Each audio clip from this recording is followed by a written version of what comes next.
Oke, baik. Bismillahirrahmanirrahim. Saya Rian Satria Prayoga di sini akan mempresentasikan mengenai bukti audit.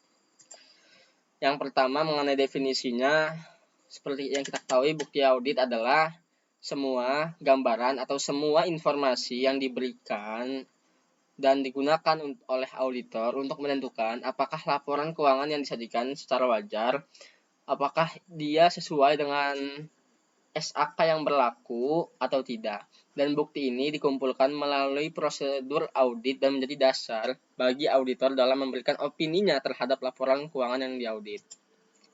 Nah, ini ada karakteristik bukti audit yang baik, di mana ada kompeten.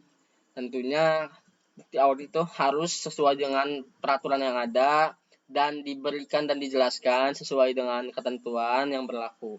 Dan yang kedua ada objektif, penilaiannya itu harus benar-benar sesuai dengan regulasi yang berlaku, tidak boleh subjektif, dan dia hanya satu gitu. Terus yang ketiga ada tepat waktu, keempat relevan, dan yang kelima itu ada sufisien. Di mana sufisien ini adalah di mana bukti audit itu harus lengkap atau paripurna dan memadai dengan ketentuan yang berlaku.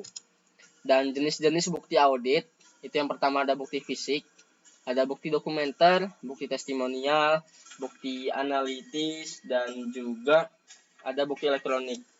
Nah, kalau bukti fisik biasanya berupa inspeksi langsung terhadap aset atau barang, seperti inventaris dan properti perusahaan. Dan bukti dokumenter itu tertulis yang mendukung transaksi atau peristiwa keuangan. Dan yang bukti testimonial itu adalah informasi yang diperoleh dari wawancara atau konfirmasi dengan pihak terkait. Dan bukti analitis diperoleh melalui analisis data dan perbandingan terhadap tren atau standar industri tersebut. Dan yang terakhir bukti elektronik itu adalah data atau informasi yang dalam sistem komputer dan aplikasi akuntansi. Nah, ada sumber bukti audit. Kalau sumber internal, yang pertama, itu adalah bukti yang berasal dari dalam perusahaan, seperti laporan keuangan, kebijakan akuntansi, dan dokumen pendukung transaksi. Dan itu bersumber dari internal atau bersumber dari dalam. Kalau eksternal, itu bukti yang diperoleh dari pihak luar, seperti konfirmasi bank, kontrak dengan pelanggan, atau laporan auditor dari luar atau dari auditor lain. Dan yang ketiga ada observasi dan inspeksi. Auditor secara direct mengamati atau mengevaluasi suatu proses dan aset. Nah, secara kesimpulannya, bukti audit ini menjadi elemen aspek penting dalam proses audit yang digunakan untuk menilai kewajaran laporan keuangan.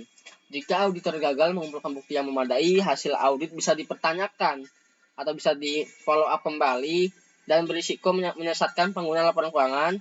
Oleh karena itu, pemilihan metode audit yang tepat sangat penting untuk menghasilkan audit yang berkualitas. Jangan sampai ada klien yang terbebani ataupun yang merasa dirugikan dari auditor tersebut. Seperti itu. Mungkin itu saja yang bisa saya sampaikan.